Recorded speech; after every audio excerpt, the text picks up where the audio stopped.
On my wedding day, my future mother-in-law pulled me aside and said, "You'll never be good enough for my son." She smirked, thinking I'd back out, but as the wedding march started, I walked down the aisle with a decision that left everyone in shock. On my wedding day, just moments before I was supposed to walk down the aisle, my future mother-in-law pulled me aside. Her perfectly manicured fingers gripped my wrist, her polished smile never wavering as she leaned in close. "You'll never be good enough for my son," she whispered, her voice laced with quiet malice. For a second, the world around me blurred the distant sound of the wedding march playing outside, the soft murmurs of guests awaiting my entrance, the floral scent of the extravagant bouquets. It all faded. My chest tightened, but I refused to let her see me falter. "Hey everyone. Power moves are made in silence, but victories deserve to be seen. Hit that subscribe button and join me on this journey where strategy, resilience, and unexpected did twist shape. Every story, stay tuned. You won't want to miss what's coming next." Margaret Sinclair, the woman who had spent months pretending to tolerate me, had finally removed her mask. I met her gaze unflinching, refusing to let her words pierce through my resolve. She smirked as if expecting me to crumble, expecting me to run out of the church, humiliated, but she underestimated me instead of pulling away. I smiled, a slow, deliberate smile that I knew unsettled her. "We see about that," I said, my voice steady, my heart hammering with something far more powerful than hurt determination.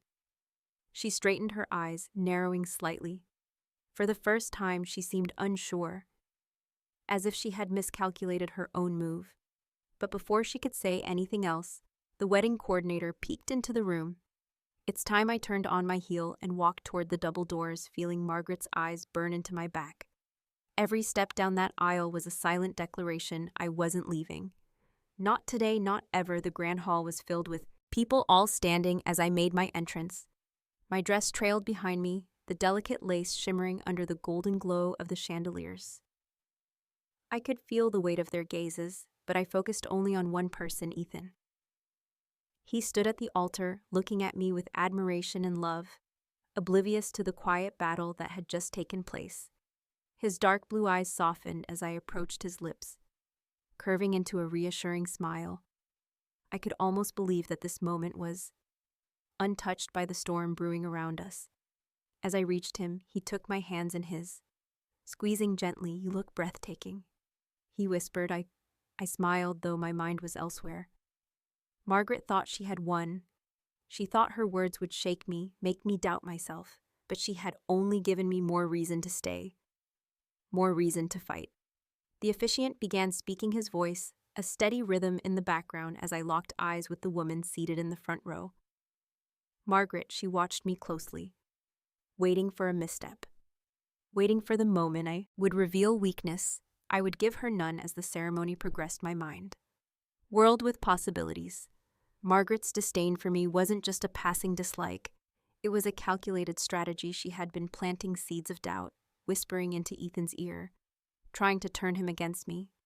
I had overheard her once late at night telling him that I was after his wealth, that my background wasn't suitable for someone of his status.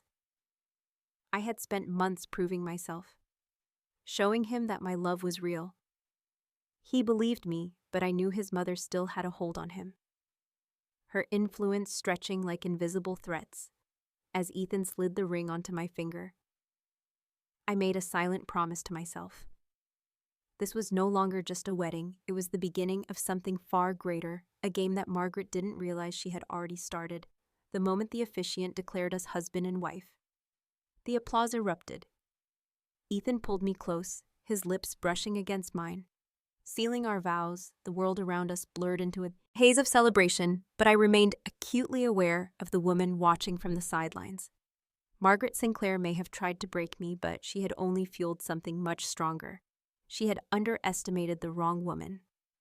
As the celebration continued, I played my part flawlessly. I smiled, danced, and accepted congratulations from guests who barely knew me beyond the carefully curated image mark Margaret had allowed them to see. The grandeur of the reception was undeniable. Golden chandeliers bathed the room in a soft glow. Crystal glasses clinked with endless toasts, and waiters carried trays of the finest delicacies. It was a night meant to be unforgettable, yet beneath the surface, something far more sinister simmered. Margaret kept her distance, but her presence was inescapable. She was watching, calculating, waiting for the moment. I would falter, but I had no intention of giving her that satisfaction every time our eyes met. I made sure to hold her gaze a little longer than necessary, a silent challenge lingering between us. Ethan remained blissfully unaware of the unspoken war taking place in the background. He held me close, whispering affectionate words in my ear, making promises of a future I wasn't sure was entirely in my control. I wanted to believe in us, in the love that had led to this moment, but I knew better. Love alone wouldn't be enough to survive. Margaret's emanation. It was only when the final guest had departed, and we returned to the lavish estate Ethan called home, that the illusion began to crack. As I stepped into the master bedroom, still in my wedding gown, I caught sight of an envelope resting on the dresser. My name was scrolled in Margaret's unmistakable handwriting, curious but wary. I unfolded the letter, the words struck like a blow by now. You must know this marriage is built on nothing but a fragile illusion. Ethan will always trust me more than he trusts you, and when the time comes he will choose me. Walk away while you still have dignity left, or stay and watch everything crumble. My hands tightened around the paper, my pulse thrumming with unspoken fury. She was relentless, but so was I. Would not cower, I would not run. I had already made my choice. The next few weeks should have been. Blissful honeymoon phases were supposed to be filled with romance and happiness. But ours was tainted with Margaret's looming influence. I started noticing small things at first. Ethan hesitating when I brought up financial decisions. His sudden need to double-check with his mother before making choices about our future, and the way his demeanor changed when Margaret's name entered a conversation then came. The whispers. I overheard them one evening. Voices carrying through the slightly ajar office door. She needs to understand her place. Ethan, you've known her for a couple of years. I raised you. I know what's best for you, Mom. Stop. Lena loves me. This isn't she loves the life you provide. That's different. I have the documents, Ethan. You don't have to take my word. For its silence, I pressed my hand against the wall. Heart-pounding documents. What was she talking about? A chair scraped against the hardwood floor, and I quickly moved before I could be caught. ES dropping moments later. Ethan emerged, his expression unreadable. He didn't mention the conversation. Instead, he pulled me close, kissing my forehead, but something in his touch felt distant that night as he slept beside me. I slipped out of bed and made my way to his office. I had no choice if Margaret had planted doubts. I needed to know what they were. The desk drawer was locked. Of course it was, but Ethan wasn't the only one with secrets. I had seen where he kept the spare key with careful movements. I retrieved it and unlocked the drawer, pulling out a neatly stacked file labeled with my name. As I flipped through the pages, my stomach tightened. It was a collection of financial records. Old debts from before I met Ethan. Twisted narratives making it seem like I had deliberately positioned myself to marry into wealth. Some of it was true. I had struggled, but I had worked hard to rebuild my life. Margaret had taken fragments of my past and crafted a story that painted me as an opportunist. And Ethan had seen this. Had he believed it? The thought sent a cold wave through me. I placed everything back as I had found it and returned to bed, lying for hours staring at the ceiling. The next morning, I waited. I watched Ethan, studied his mannerisms, the way his gaze flickered when I mentioned our future, the slight hesitation when I touched him. Margaret's poison was working. I could feel the shift happening beneath my feet, and I knew if I didn't act soon, I would lose everything. But I refused to let Margaret win. The first step was securing my place. I had to make Ethan see me as indispensable, as someone he couldn't function without. So I played my role, the perfect wife, attentive, loving, understanding. I eased his burdens, handled things before he could ask back, made myself a necessity in his life. Margaret was waiting for me to lash out, to confront Ethan with anger, To give him a reason to doubt me further, I wouldn't give her that inset. I started digging. I spent weeks charming the estate staff, gathering small pieces of information, forming a picture of the secrets Margaret never thought I'd uncover. And then I found it, a transaction buried under layers of business accounts. Money wired from a private account linked to Margaret to a so-called investigator. A name I recognized, the same investigator who had put together the file on me. She hadn't just stumbled upon my past. She had fabricated parts of it. I had proof, but I wasn't ready to use it, not yet, because Margaret thought she was winning. She thought she was turning Ethan against me, dismantling my place in his life. Piece by piece, what she didn't realize was that every move she made only gave me more power, so I waited. I let her think she was ahead, and when the time was right, I would make my move. The battle had only just begun. Margaret believed it. She had the upper hand. She had manipulated. Ethan planted doubts and twisted my past into a narrative that suited her agenda. But what she failed to realize was that I had already begun my counterattack. I wasn't the same woman she had dismissed as an unworthy outsider. I had patience and intelligence, and above all, an unwavering resolve to win this war. Every morning, I played the role of the devoted wife. I greeted Ethan with soft kisses, prepared his favorite breakfast, and listened intently as he spoke about his work. I made myself indispensable, ensuring that every moment of his life was woven with my presence. If Margaret wanted to pull him away from me, she would have to work much harder yet. Beneath the surface, I was setting my own traps. I had gained the trust of the estate staff, housekeepers, security, personnel, even the family lawyer people talked when they believed you were harmless, and soon enough.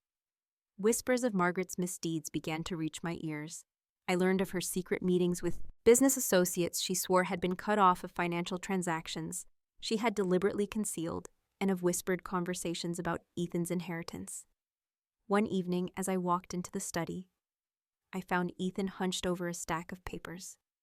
His expression tense. He didn't notice me at first, too lost in whatever documents lay before him. When he finally looked up, his eyes carried uncertainty. "My mother showed me some things about you," he admitted hesitantly. I feigned confusion. "What kind of things?" she said. "You hid your financial struggles from me, that you married me because you saw a way out of your problems." His voice was soft, almost unsure, as if he himself wasn't convinced. I met his gaze, forcing every ounce of emotion into my words. "Ethan, if money was all I cared about, why would I still be here after everything she's done to push me away?" He hesitated, but I could see the battle in his mind. Margaret's words against the truth he had always known about me. "I don't know what to believe," he admitted, running a hand through his hair. That was all I needed. Doubt if Margaret had planted a seed. I had just started to approve it that night while Ethan slept. I made my next move.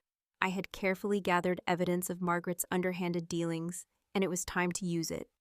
The documents I had uncovered showed that she had been misusing company funds, redirecting them into private accounts under different names. If this information surfaced at the right moment, it would do more than just tarnish her reputation.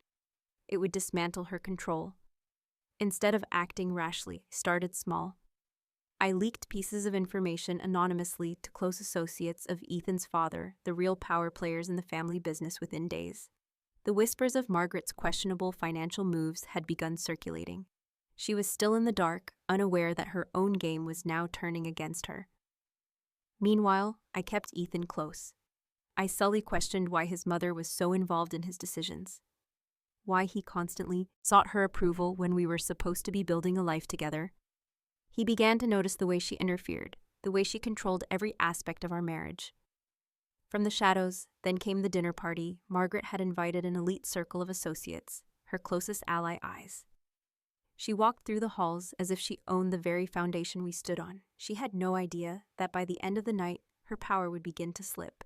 As we sat at the long, polished dining table, laughter and conversation filling the room, I seized my moment.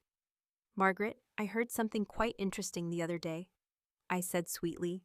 Watching her carefully, she barely spared me a glance. "Oh, and what might that be?" I was speaking with one of Ethan's father's old business partners. He mentioned an unusual set of transactions linked to Sinclair Enterprises.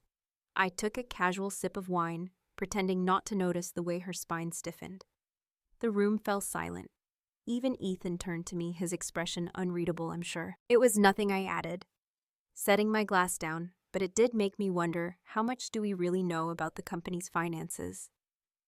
Margaret's face remained poised, but I saw the flicker of unease in her eyes. She knew I had something after the party. She cornered me in the hallway. "You're playing a dangerous game, Lena," she whispered, her voice controlled but sharp. I tilted my head, feigning innocence. "Am I?" She exhaled, barely restraining her frustration. "You don't belong here. You never have. And I will not stand by while you manipulate my son." I stepped closer, lowering my voice. "The difference between us, Margaret, is that I don't need to manipulate Ethan. He's starting to see you for who you really are." She opened her mouth to respond, but I didn't give her the chance. I turned and walked away, leaving her standing there for once without a witty retort. From that moment on, the shift was undeniable. Ethan became distant from his mother, his trust in her wavering as he started to question the things she had told him, and Margaret, she was losing her grip. But this wasn't the end. No, this was just the beginning of her downfall. Margaret was unraveling, and I could see it in the way her carefully curated mask cracked whenever she thought no one was watching. The once poised matriarch now fumbled through conversations. Her sharp words lacking their usual precision, Ethan was beginning to see through her, his trust in her influence eroding with each passing day. But I wasn't satisfied yet. I wanted to ensure she never had the power to hurt me or Ethan again. The whispers in high society had grown louder, curiosity turning into suspicion. Margaret's financial dealings had become a topic of hushed conversations at lunch and social gatherings. I knew this because I had planted the seeds myself. A few calculated remarks to the right people had spread like wildfire. And now those who once admired her were beginning to keep their distance. Ethan, too, had started questioning things. His once unwavering loyalty to his mother was shaken, and I took every opportunity to solidify that doubt. I reminded him of the prenup she had orchestrated behind my back, the way she had meddled in our marriage before it even began, and the file of twisted narratives she had presented to him. He listened, though he never outright admitted that he regretted believing her. But I could see it. The guilt lingered in his eyes. One evening as I entered his office, I found him staring at his laptop, his brow furrowed in deep thought. "What is it?" I asked, keeping my tone white. He hesitated before turning the screen towards me. It was an email from the family lawyer Ethan had been requested to review. Some irregularities in the company's financial records. "She's been shifting money," he murmured, rubbing his temple. I don't understand why I kept my expression neutral, but inside I knew this was the moment I had been waiting for. "She's always been protective of the company," I said carefully. "Maybe she didn't want you to find out." His jaw clenched. "She should have told me." The next day, Ethan arranged a meeting with the board. Margaret had no idea what was coming when she arrived at the Sinclair Enterprises headquarters. She walked into the conference room with the same confidence she had always carried. She greeted the board members with polite smiles, completely unaware that the very people she had spent years manipulating were about to turn against her. Ethan didn't waste time with pleasantries. He slid a folder across the polished table. "Explain this?" Margaret's expression didn't falter. At first she opened the file, skimming through the pages, but I saw the brief moment of panic that flashed across her face before she quickly masked it. "I don't know what you're insinuating," she said smoothly, closing the folder as if the contents were insignificant. Ethan leaned forward. "I'm insinuating that you've been moving company funds into private accounts that don't belong to Sinclair Enterprises." A hush fell over the room. Margaret laughed, though. It sounded hollow. "Ethan?" "Darling, you're misunderstanding. I'm not." He interrupted. His voice was unyielding. "The evidence is all here. Transactions traced back to accounts under your name. This isn't a misunderstanding, Mother. This is deception." For the first time, Margaret looked uncertain. She glanced around the room, realizing that the people she once controlled were no longer on her side. I remained silent, watching her squirm, knowing that this was only the beginning. "I did it for the company," she finally said, her voice quieter. To protect our legacy, Ethan exhaled sharply. No, you did it for yourself. The board members exchanged wary glances, waiting to see how this would play out. Margaret had been a powerful force in the company for years, but now her influence was slipping through her fingers. Ethan took a deep breath as if making a final decision. You need to step down. The words were like a slap. Margaret's composure wavered, her lips parting, as if she couldn't believe what she had just heard. You can't be serious, she whispered. I am, Ethan said firmly. This is the best way to avoid a public scandal. Resign, and we'll keep this matter private. Margaret looked at me, then her gaze sharp and accusing, as if she knew I had orchestrated this. Maybe she was right, but it didn't matter anymore. She had lost days. Later, the news was announced discreetly. Margaret Sinclair was stepping down from Sinclair Enterprises due to personal reasons. The official statement painted it as a peaceful transition, but behind closed doors, she was livid. You think you've won? She spat at me one evening when we were alone. I tilted my head, offering her a small smile. Haven't I? She clenched her fists. But there was nothing left for her to do.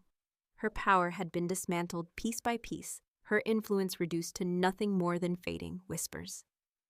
Ethan, now fully aware of his mother's true nature, had distanced himself. The once unbreakable bond between them was now strained, possibly beyond repair. And I had secured my place, but Margaret wasn't the type to disappear quietly. I knew she would try to strike back. The only question was how Margaret may have been forced out of Sinclair Enterprises, but she wasn't finished. The resignation had been public, but her bitterness was private, festering in the shadows. I could feel her hatred in the way she avoided my gaze at social events, in the tense silence. Whenever we were in the same room, she had lost the battle, but she wasn't the kind of woman to accept defeat easily. I wasn't naive. I knew she would strike back. It was only a matter of time. For weeks, things were quiet, too quiet. Ethan and I settled into a routine, one that no longer revolved around his mother's presence. He still spoke to her occasionally, but the conversations were short, tense. He was beginning to understand that she had controlled his life for too long, that her influence had been more suffocating than supportive. It was a shift I had worked hard for, and I wasn't about to let her undo it. Then the rumor started. It began subtly, a hushed conversation that ended abruptly when I walked into the room. A curious glance exchanged between guests at a charity gala, whispers that I was hearing but not quite understanding. I knew Margaret was behind it before I even had proof. She was planting something meant to discredit me, to turn Ethan against me, in the same way I had turned him against her one evening. Ethan came home looking troubled. He stood in the doorway of our bedroom, his expression unreadable. There's something I need to ask you, he said. His voice measured. I sat down. The book I had been pretending to read and met his gaze. What is it? He hesitated. Someone told me, they said, you've been meeting with my business rivals, that you've been passing information. A slow cold. Anger spread through me. Margaret was playing dirty. I exhaled, forcing calm into my voice. And do you believe them? He shook his head. I am, immediately. Oh. But I need to know why people are saying this. I stood, closing the distance between us. Because your mother is desperate, Ethan. She's trying to destroy me the way she tried to destroy us. And if you let her, she'll win. He ran a hand through his hair, frustration evident. I don't want to believe she'd go this far. I took his hand, squeezing it gently. She already has, he sighed, nodding slowly. Then we need to end this. The words sent a thrill through me. He had said, we, not I, not you, we. The next morning, I put my final plan into motion. Margaret had underestimated how far I was willing to go to secure my place. She had thought I was merely playing defense, but she was wrong. I had been building my offensive strategy all along. I reached out to an old acquaintance, someone Margaret had crossed in her ruthless climb to the top, a former investor she had betrayed years ago, leaving him humiliated and financially ruined. He still carried a grudge, and I knew he would be eager for payback within days. Whispers turned into accusations. The same circles that once feared Margaret now whispered about her dealings, the evidence I had been collecting. Her financial misdeeds, her manipulations, her attempts to frame me was carefully leaked to the right people. Then the final blow at an exclusive fundraising event. Margaret arrived in her finest designer gown, smiling as if she still held power in a world that had begun to turn again against her. She didn't know that behind the scenes, her fate had already been sealed. The moment came when a journalist approached her, microphone in hand. Mrs. Sinclair, there have been allegations about financial misconduct in Sinclair Enterprises. Do you have a comment? The color drained from her face. She composed herself quickly, her smile tightening. I have no idea what you're talking about. The journalist pressed on. Multiple sources claimed that money was moved through hidden accounts, and there are also rumors that you attempted to sabotage your own daughter-in-law by spreading false information. Would you like to address that? Margaret's carefully constructed image shattered. I watched from across the room, sipping my champagne as the realization dawned on her. She wasn't untouchable anymore. Over the next few weeks, she lost everything. The remaining board members at Sinclair Enterprises distanced themselves. Her social circle shrank, and soon even the invitations to exclusive events stopped coming. Margaret Sinclair was no longer a force to be reckoned with. She was an outcast. Ethan and I never spoke of her downfall in detail, but he knew. I had orchestrated it, even if he never asked how, and I knew he didn't want to know. One afternoon, I found a letter slipped under our front door. No name, but I didn't need one. You won this round. But don't ever forget. Victory comes with a price, and I will be watching, I smiled, folding the letter carefully. He could watch all she wanted, but she would never rise again. I held the letter between my fingers, my grip tightening slightly as I reread the words. You won this round, but don't ever forget. Victory comes with a price, and I will be watching. Margaret's handwriting was as elegant as ever.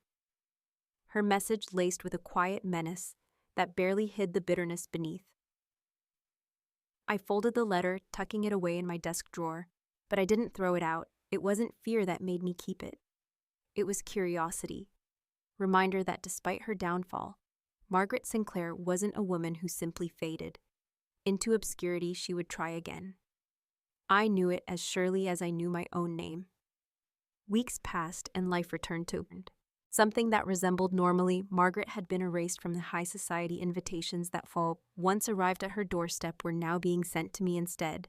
Those who had once whispered in her ear now sought my approval. Ethan had fully distanced himself, and though I knew there was still a lingering ache in him for the mother he had idolized for so long, he never spoke of her again.